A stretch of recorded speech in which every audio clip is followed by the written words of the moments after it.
Bonjour, vous allez d'abord excuser ma voix un peu éraillée. Je sors d'une grippe, donc ralentissement de service toute la semaine dernière. J'espère être assez en forme pour les prochaines minutes. Pardon?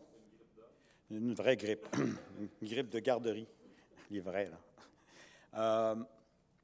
Je vais vous parler rapidement. Je ne vais pas présenter nécessairement Percolab. On est une boîte de Montréal, une entreprise sociale, puis on travaille beaucoup dans les projets d'apprentissage avec les organisations, des projets d'innovation sociale, puis de participation citoyenne. On fait beaucoup de choses. Mais il y a toujours eu le volet technologique, technopédagogique qui est un peu à cœur. C'est vraiment notre boîte à outils qu'on utilise beaucoup. Je vais vous parler de deux points de vue, d'un point de vue technopédagogique, mais je vais aussi vous parler d'un point de vue de données, parce que c'est drôle que je vienne tout de suite après la conférence sur les MOOC, ces gros objets massifs. Là, je vais vous amener dans quelque chose d'assez petit, d'assez microscopique, les badges numériques ouverts. Mais ce que je voudrais d'abord faire, c'est vous dire, de notre point de vue, les deux grandes tendances intéressantes en matière de données éducatives dans les dernières années. Les deux choses qui nous ont stimulé le plus, qui nous continuent de nous stimuler le plus, ce sont ces deux ensembles de protocoles de technologie. Le premier ensemble, c'est XAPI. Je ne sais pas si vous connaissez XAPI. C'est le successeur de SCORM. C'est vu comme une manière de colliger beaucoup d'informations, y compris dans les mots qu'on utilise, TinCan API ou XAPI, une manière pour collectionner beaucoup d'informations. Mais il y a des applications extraordinairement pédagogiques qu'on peut faire à partir de XAPI. Je ne vous en parle pas aujourd'hui. Je vous signale que c'est super intéressant. Allez voir ça. C'est une manière de représenter l'information de ce qui se passe dans les systèmes, des environnements numériques d'apprentissage. L'autre technologie ou ensemble de protocoles ou standards ou spécifications, on va l'appeler ça de façon, c'est Open Badge et c'est ce dont je vais vous parler aujourd'hui.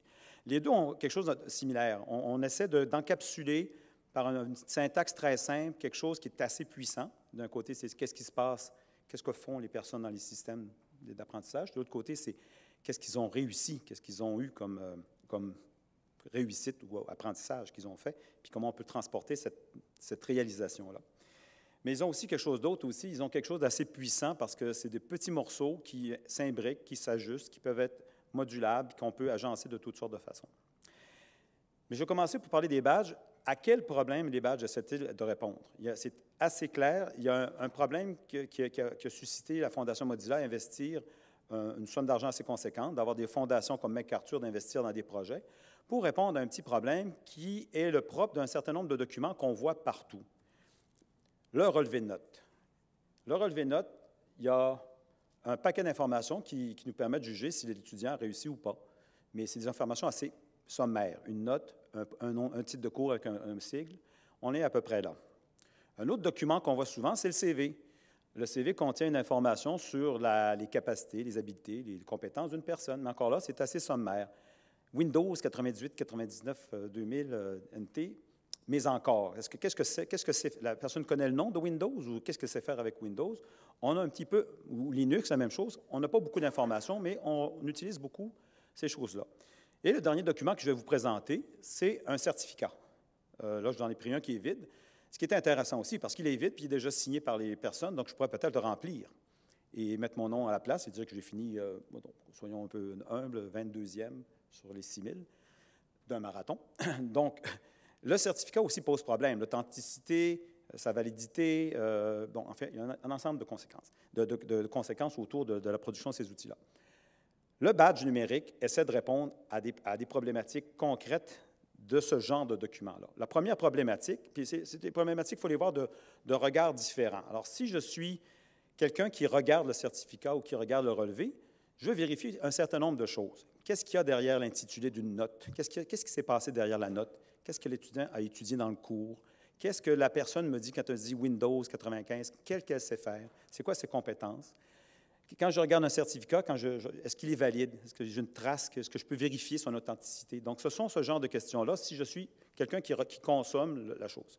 Si je suis quelqu'un qui émet, alors je suis le Marathon de Montréal, j'émets des certificats, je veux être sûr que personne ne va le copier, je veux être sûr que je l'attribue à la bonne personne, je veux être sûr que je suis garant de cette information-là, puis que la personne peut venir me voir et me dire, bien, effectivement, ton certificat est bon, est-ce que c'est la bonne personne, vous l'avez déjà. Donc, il y a une question, un rôle différent. Si je suis émetteur d'informations, je suis émetteur d'un relevé de notes, je vais mettre un tampon dessus pour dire que c'est officiel puis c'est garanti. Donc, c'est mon rôle de garder cette information. Je suis fiduciaire d'une information qui est de qualité. Et si je suis le détenteur, le récipiendaire d'une chose et l'autre, je veux pouvoir m'en servir. Donc, je veux pouvoir ramasser toutes ces attestations-là puis m'en servir dans ma vie. Bien, le badge numérique ouvert, c'est essentiellement à ces problèmes-là qu'il s'attaque. Qu'est-ce que c'est essentiellement un badge numérique ouvert? Alors là, je vais vous faire un gros raccourci. C'est toujours difficile de présenter parce que je pourrais vous présenter un badge puis ça ne dit rien. Alors, je vais vous présenter l'équation du badge. Le badge, essentiellement, c'est une image, une ou des URL, puis un système de gestion d'identité mis ensemble et portatif. Donc, c'est l'idée qu'on peut attribuer ça, donner ça à quelqu'un. L'image est optionnelle, parce que la clé du badge numérique ouvert, c'est que cet ensemble-là, l'URL puis la gestion de l'identité, donne accès à des informations relatives à une compétence, une réalisation, une réussite de quelqu'un. Et l'idée du badge, quand on dit gestion de l'identité, c'est que là, quelqu'un est très nommé, il est très vissé à cette reconnaissance-là.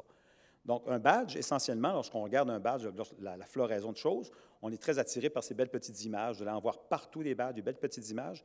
Mais qu'est-ce qui se cache derrière? C'est cette structure-là de données qui était extrêmement puissante parce qu'elle assure un lien de confiance entre trois personnes que j'ai nommées tout à l'heure, la personne qui émet le badge, la personne qui le reçoit et la personne qui le regarde.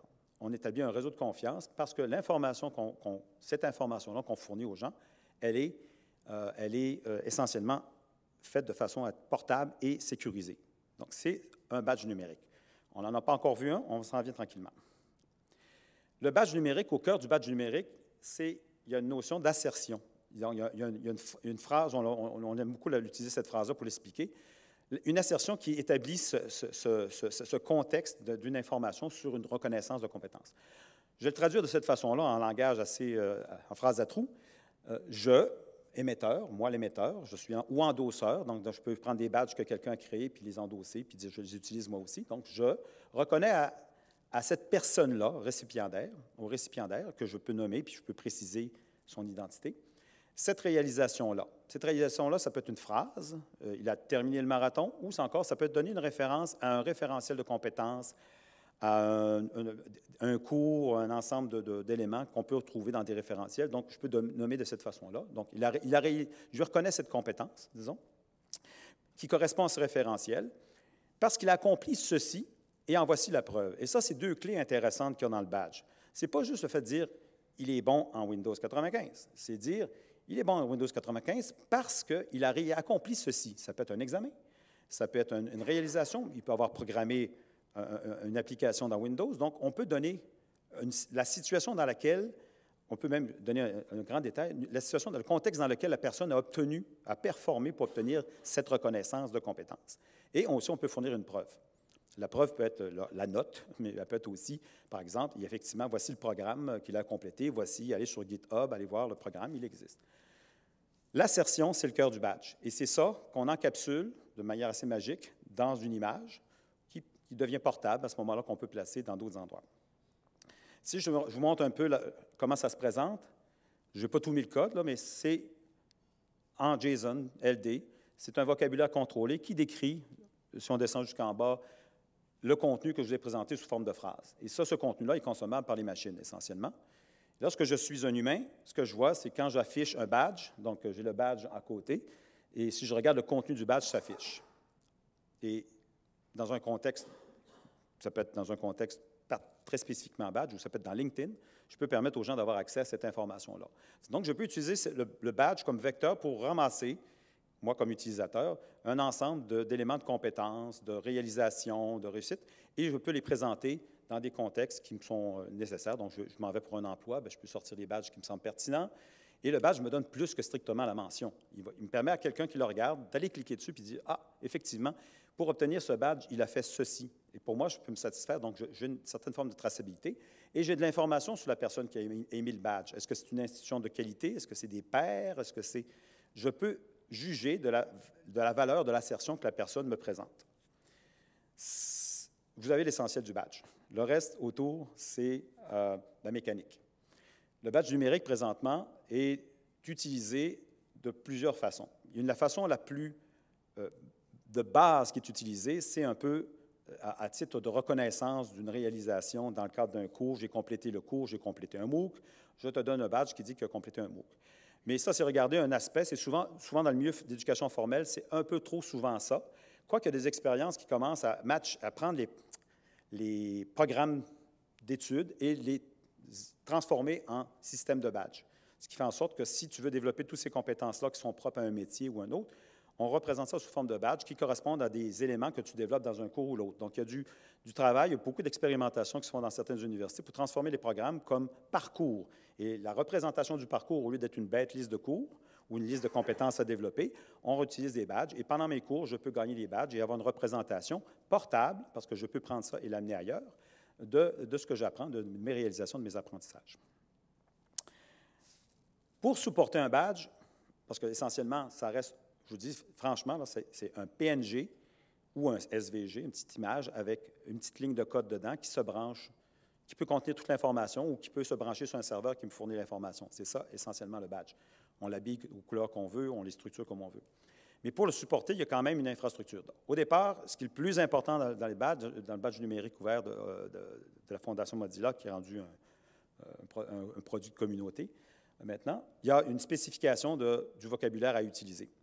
Et ça, dans la dernière année, ça a connu une évolution assez fulgurante. On s'en va vers une approche de web sémantique, de données qui sont exposées, un vocabulaire contrôlé et un mécanisme d'extension assez puissant qui est en train d'être progressivement étendu.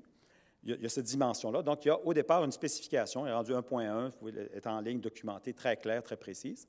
Mais autour, on a besoin d'un contexte autour. Puis, typiquement, l'infrastructure qui soutient les badges numériques, on pourrait dire, oui, Moodle peut émettre des badges, Mara émet des badges, mais globalement, ça comprend trois composantes, l'infrastructure. La première composante étant celle du côté de l'émetteur. Donc, on a à gérer l'émission des badges, déterminer quel genre de badge on utilise, la classe de ces badges-là, s'occuper des badges qui disparaissent, ceux qui changent. Donc, il y a une infrastructure que vous voyez à gauche, c'est le issuer, l'émetteur de badges, a à se doter d'une structure pour supporter les badges et supporter aussi la vérification du contenu d'un badge et l'identité des gens. Donc, il y a une partie de fiduciaire d'information, comme l'est à peu près les relevés de notes. De l'autre côté, c'est toute l'infrastructure pour montrer les badges et donner accès aux gens à l'information. Et ça, c'est sous-développé présentement.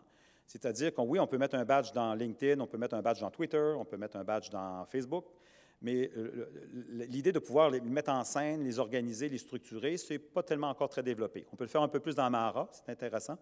Et dans certaines, il existe des logiciels qui permettent de faire ça, mais c'est une dimension.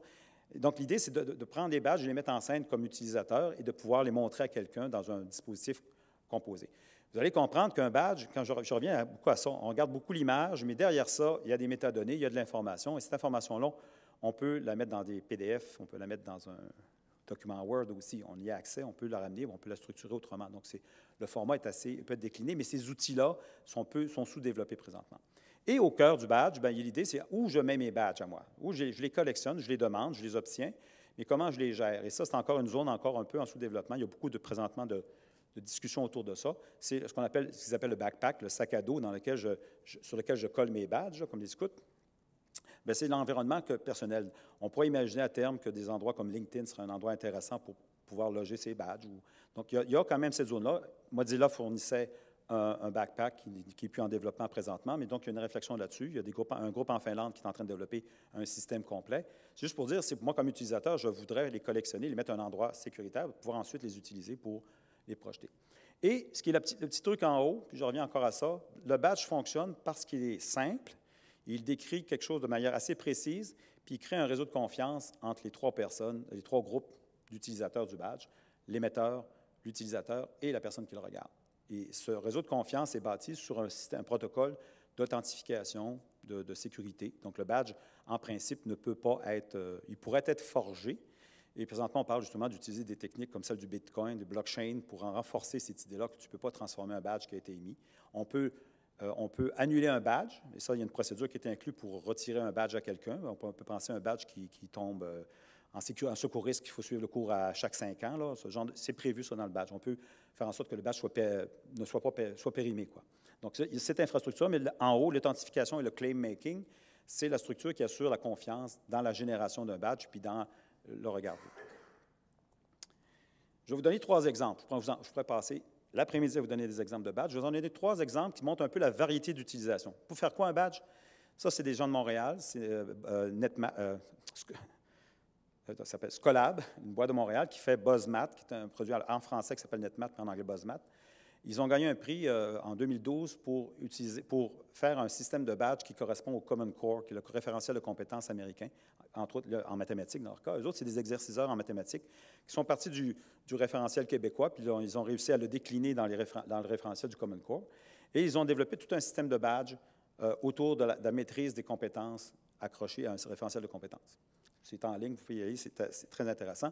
Et c'est parmi les premiers, puis sont cités comme un exemple, une étude de cas qui existe dans le monde comme une utilisation exemplaire dans un secteur très précis. Ils utilisent le badge de 3 façons. D'une part, sur la partie connexion sur le Common Core, ils vont l'utiliser aussi comme motivation. Et il y a aussi des badges que peuvent émettre les enseignants. Les enseignants ont une série de badges qu'ils peuvent décider d'émettre pour la persistance, pour l'aide à un autre étudiant. Donc, ils ont développé un système assez complet. C'est des anciens gamers. Ils ont saisi un petit peu à quoi ça pouvait servir. Mais c'est un bel exemple abouti d'utilisation, de montrer la palette du badge qui peut être très variée, pas juste une seule sorte, ça peut être des sortes différentes, dans un contexte, dans un produit particulier. Le deuxième exemple que je vous présente, c'est Chicago Summer of Learning. Il y a 3 ans, pour encourager, comment dire, c'est une liaison école et ville. Dans la ville, il y a des institutions muséales, il y a des institutions, des bibliothèques, il y a des camps de jour. Comment faire en sorte que les étudiants qui participent à ces activités-là reviennent à l'école avec une preuve qu'ils ont fait des choses pendant l'été dans leur cursus scolaire. Donc, ils ont utilisé le système de badge pour faire en sorte, avec des institutions partenaires, de façon à ce qu'un étudiant qui vient de passer un camp d'été dans une bibliothèque reparte de là avec un certain nombre de preuves d'accomplissement en mathématiques ou en histoire ou en sport même. Donc, ils ont créé une série de badges et qui est soutenue par, non pas des institutions d'enseignement, mais des institutions publiques, muséales et autres. Et ils sont reconnus, donc ils ont une liaison avec les écoles de façon à ce que les étudiants puissent avoir une certaine forme de reconnaissance qui se traduit de toutes sortes de façons dans le cadre scolaire. C'est un autre exemple d'utilisation des badges où là, on est en contact entre le milieu de vie et le milieu scolaire, mais et une espèce de vue partagée. Donc, on est tous solidaires à être émetteurs de badges. On n'est pas juste une institution scolaire qui les émette. Ça peut être aussi une institution qui a une fonction de développement de la culture ou autre. Donc, il y a ce lien-là qui est intéressant. Puis le dernier exemple que je vais vous montrer, c'est pour la science. Il y a tout un projet d'Open Science Framework qui veulent comment on souligne l'apport de gens qui contribuent à la science ouverte, à la connaissance ouverte. Donc, développer un système de badge qui montre que la personne qui contribue par des données, mettre ses données de recherche à la disposition d'autres chercheurs, met ses papiers, ses communications dans un format libre, un format ouvert. Donc, ils sont en train de développer un ensemble, ou des schémas, ou des designs aussi. Donc, un ensemble de badges pour souligner l'apport des gens, des scientifiques, à une contribution à un savoir. Donc, c'est une autre application des badges. Puis derrière ça, ça reste toujours le même petit outil qui dit simplement « Je reconnais à tel chercheur le badge de, je ne sais pas, Open Data parce qu'il a distribué ses données et en voici la preuve, voici l'accès aux données. » Mais c'est une reconnaissance qui, si on les accumule, peut donner un élément intéressant. Et quand je dis accumuler le badge, il y a des méta-badges. On peut dire que cette collection de badges-là représente quelque chose de plus gros. Je peux devenir expert. Je vous encourage à aller voir WebMaker de Mozilla. Il y a plein d'autres exemples qui existent. Puis un autre exemple qui va dans le sens de ce dont on discute sur les paradigmes, P2P University émet des badges. P2P University, qui est une peer-to-peer university, où on peut suivre toutes sortes de cours en logiciel. Il y a cette utilisation de ces outils-là pour juste refaire l'élément de reconnaissance. On parlait d'attestation, c'est un élément de reconnaissance qui existe. C'est un petit outil extrêmement disruptif. Présentement, on les voit partout et ça teste plein de choses. Et une des choses que ça teste, justement, c'est, quand je disais qu'au début, ça répondait à des problèmes qu'on a avec les principaux documents qui entourent notre vie, qui nous permettent de montrer à d'autres qu'on est compétent, bien, c'est justement ça. Ça rend le fait que ces documents-là sont monolithiques. L'information est encapsulée, puis l'information est très pauvre. Le badge me permet, par la mobilité que je donne, puis par l'enrichissement de l'information qu'il peut y avoir dans ces documents-là, de pouvoir en disposer, puis de donner plus sur moi-même quand je le présente à d'autres personnes. Et cet élément-là est intéressant parce qu'on pourrait imaginer le relevé notes en forme de badge. Très simple, parce que, en fait, oubliez l'image, mais juste l'idée que l'information qu'on met dedans est intéressante. On pourra en dire plus sur chaque cours que chaque étudiant a suivi. On pourrait donner des exemples. Donc, on va dans la direction du portfolio numérique, qui était, puis c'est pas étranger, beaucoup de monde du portfolio numérique sont rendus sur les badges dans l'univers. Mais l'idée de dire que l'étudiant apprend plus que strictement la mention du cours qu'il a suivi. Et ça, c'est intéressant de capturer ça pour faire en sorte que l'étudiant puisse avancer dans ses apprentissages et aussi qu'on puisse se faire une tête sur quelle est la personne que j'ai devant moi. Donc, c'est un peu un élément disruptif. Présentement, je vous présente la fameuse courbe de Gartner. À votre avis, on se situe où présentement? On est en train de faire du ski alpin en descente. On vient d'atteindre le haut de la première butte en haut, et là, on commence à avoir beaucoup de choses très négatives sur les badges. Ça ne marche pas, beaucoup d'expériences ratées, beaucoup de librairies qui sont développées qui ne sont plus maintenues. Donc, on vient de passer une première étape où tout se pouvait avec les badges, puis on commence à être un test de réalité. Ça marche plus ou moins bien, ça se dégrade, ce n'est pas toujours bien utilisé. On est en train de descendre la côte, tranquillement. Ça ne veut pas dire qu'on ne doit pas s'en désintéresser, parce qu'il y a des initiatives intéressantes, mais c'est juste pour vous dire, lorsqu'on regarde un petit peu tout ce qui s'écrit, et ça se confirme aussi par le fait que les principaux supporters des badges, qui étaient la Fondation Mozilla et MacArthur, qui ont donné ça à Badge Alliance, qui a connu un gros bump sur la route au mois d'avril, puis là, sont en train de changer. Donc, il y a tout un mouvement de restructuration, et on commence à voir apparaître des nouveaux services. Donc, des badges extrêmement ciblés pour l'entreprise, des badges pour certains secteurs particuliers, des systèmes de badges. Donc, on voit cette évolution-là qui se produit présentement. Donc, on est en haut, il y a eu beaucoup de choses écrites, il y a eu beaucoup de conférences où il y a eu des ateliers sur les badges, on était vraiment dans un hype incroyable. Présentement, on est en train de se rasseoir un peu puis regarder où est-ce que ça va nous amener, cette affaire-là. Ça nous amène à un espace intéressant, puis l'espace le plus intéressant, c'est de voir le badge comme une monnaie, et une monnaie intéressante. C'est-à-dire, qu'est-ce que c'est une monnaie? C'est quand j'ai $1, ça dit que la Banque du Canada reconnaît que c'est cette valeur de 20 $, je la confie à la personne qui le possède, puis moi, quand je le présente à un tiers, il reconnaît que c'est la valeur de $1. Autour du badge, la grosse question qui reste présentement, puis dans l'adoption, c'est la valeur du badge. On en émet beaucoup, mais ils sont très peu utilisés. Et dans le triangle qu'on peut voir, c'est présentement le constat qu'on fait, c'est la reconnaissance du badge par les pairs qui manque. Et ça tient à beaucoup de choses. Ça tient beaucoup de choses à comment on injecte la valeur dans cette petite description-là, puis comment cette valeur-là, on l'a dit tantôt dans les attestations pour les MOOC, effectivement, comment cette valeur est reconnue par les tiers, par la communauté. Donc aujourd'hui, on en est où? On est dans une phase de maturation, on est dans une phase où il y a encore bien des expérimentations qui se font, y compris au Québec. On commence à avoir plusieurs expérimentations. Mon ami Geoffroy travaille avec les enseignants du réseau privé. On voit un certain nombre de choses qui intéressent. Il y a des projets à l'échelle canadienne aussi qui se développent. Ce sont des expérimentations. On est encore très beaucoup en pilote. Mais derrière ça, ce qui est intéressant, c'est que ça montre qu'une petite manière, un petit élément très simple, une petite spécification, une manière de décrire l'information, une information de base qui est partout, peut avoir un levier extrêmement puissant pour développer des nouvelles applications, des nouveaux dispositifs dans le cadre de la relation entre ce qu'on apprend et qu'est-ce qu'on peut faire de nos apprentissages. Voilà.